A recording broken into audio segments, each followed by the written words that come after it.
Assalamualaikum warahmatullahi wabarakatuh. Salam sejahtera untuk kita semua. Materi kita pada hari ini adalah cara belajar efektif di masa pandemi. Tujuan dari materi ini adalah yang seperti kita ketahui, wabah COVID-19 yang merebak di seluruh dunia, tidak terkecuali bumi pertiwi kita Indonesia, membawa dampak tersendiri di dunia pendidikan. Pendidikan merupakan salah satu bidang yang terkena efeknya, sehingga mau tidak mau, suka tidak suka, kita harus bisa beradaptasi dengan cepat, sehingga proses belajar mengajar tetap berjalan dengan lancar, tidak terganggu. Pemindahan belajar dari sekolah ke rumah sebagai upaya untuk menjaga jarak sosial atau social distancing. Oleh karena itu, mari kita belajar bagaimana sih cara belajar efektif di masa pandemi itu. Selain itu, ini merupakan request dari kalian. Dari asesmen kebutuhan layanan BK yang Bu Ila berikan melalui Google Form kemarin, ini merupakan pilihan utama dari kalian semua materi ini. Tips belajar yang efektif di masa pandemi. Yang pertama, motivasi belajar. Buat perjanjian dengan diri kalian dan kalian harus meyakini, aku pasti bisa melakukan aktivitas favoritku. Kalian harus bisa membuat belajar adalah hal ataupun aktivitas favorit kalian, sehingga kalian bisa melakukannya dengan senang hati. Tulis dan pajang patah motivasi favorit kamu di depan meja belajar atau di dekatnya. Kalian harus membuat tulisan itu semenarik mungkin, sehingga nantinya kalian akan senang untuk melihatnya. Pada saat kalian belajar, kalian lewat tempat belajar, kalian selalu bisa melihatnya. Itu merupakan motivasi untuk kalian.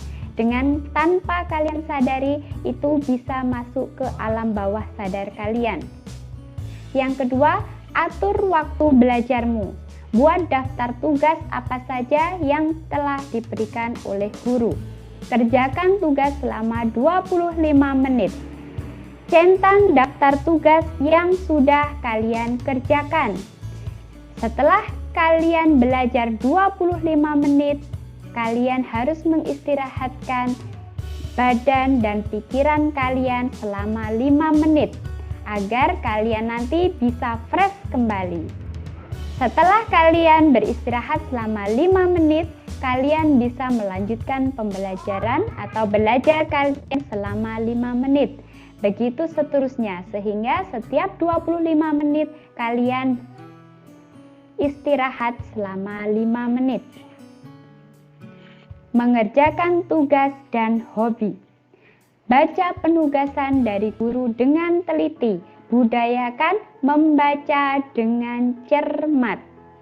Jika belum mengerti, bertanya kepada guru atau teman melalui aplikasi chat ataupun telepon, SMS, dan lain sebagainya yang bisa kalian gunakan dengan guru masing-masing mata pelajaran. Untuk pembelajaran daring, pastikan kamu sudah menyiapkan HP, laptop, ataupun komputer. Tentunya dengan koneksi internet yang stabil dan memadai, sehingga kamu tetap bisa fokus dalam belajar. Untuk pembelajaran berbasis proyek atau praktek, pastikan alat dan bahannya sudah tersedia di rumahmu. 4. Sering bertanya. Yang pertama, bisa dengan orang tua. Kamu bisa berdiskusi tentang tugas ataupun masalah-masalah kalian ataupun isu-isu terkini. Yang kedua, dengan guru kamu bisa bertanya tentang tugas ataupun kamu bisa meminta masukan atas hasil tugas yang telah kalian kumpulkan. Yang ketiga, dengan teman-teman sekelas. Biasanya kalian berdiskusi di dalam kelas, namun karena pembelajaran sekarang daring atau BDR, sehingga kalian bisa berdiskusi lewat aplikasi chat yang kalian miliki, website sumber belajar. Sekarang, apabila kalian memiliki tugas, kalian bisa mencari referensinya di website-website yang telah tersedia. Ulangi materinya.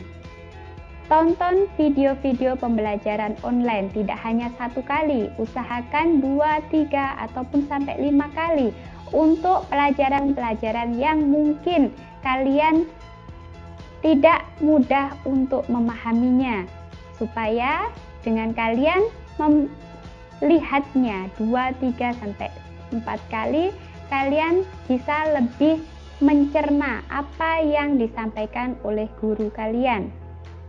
Diskusikan materi yang telah dipelajari dengan teman-teman kamu di grup. Setelah kalian mempelajarinya, berusaha untuk memahaminya, kalian bisa berdiskusi. Buat rangkuman atau peta konsep materi. Apabila pada saat kelas 7 dulu, Bu Ila mengajarkan tentang mind mapping. Kalian bisa menggunakannya. Itu sangat bermanfaat untuk kalian. Kerjakan soal-soal tambahan kalau misalkan kalian butuh tantangan.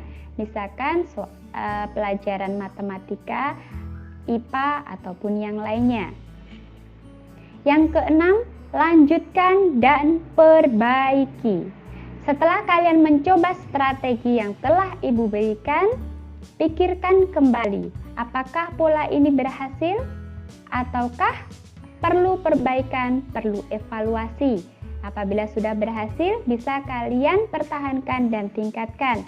Apabila belum berhasil, mari dievaluasi. Apa yang menyebabkan itu kurang berhasil?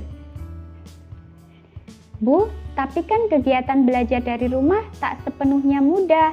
Tantangan seperti tergoda untuk rebahan, melihat televisi, tiduran, dan lain sebagainya.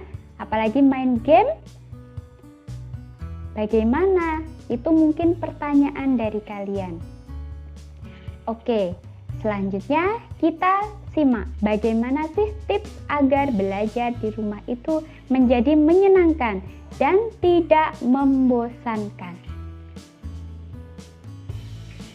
Ibu ada 6 triks belajar online yang menyenangkan.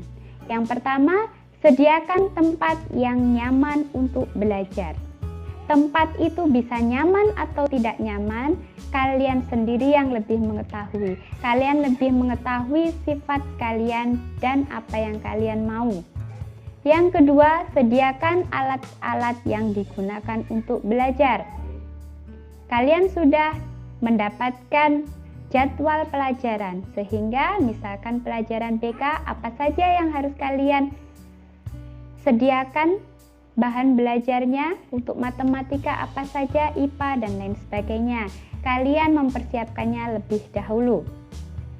Yang ketiga, pastikan koneksi internet kalian lancar dan stabil. Tentunya kalian harus meminta bantuan kepada orang tua. Kalian tidak bisa berdiri sendiri dalam hal ini. Yang keempat, jangan lupa sediakan camilan. Ini bisa untuk memperbaiki mood kalian apabila ada yang suka nyamil. Ada juga dari kalian yang tidak suka nyamil. Nah, ini subjektif, bergantung dari kalian masing-masing. Yang kelima, jauhkan benda yang membuat kurang fokus. Kalian harus membuat ruang belajar kalian terhindar dari benda-benda yang bisa membuat kalian kurang fokus. Dan yang terakhir, pastikan ruanganmu punya pencahayaan yang maksimal. Pencahayaan sangat berpengaruh selain dari mata dan juga pikiran kita. Kalau pencahayaannya kurang, itu juga akan berpengaruh dalam daya otak kita. Sekarang anak-anak sudah paham apa yang Ibu sampaikan tadi? Apabila ada yang bertanya, bisa kita diskusikan di Google Meet kelas masing-masing. Kita lanjutkan di situ. Akhir kata, terima kasih atas perhatiannya. Wassalamualaikum warahmatullahi wabarakatuh.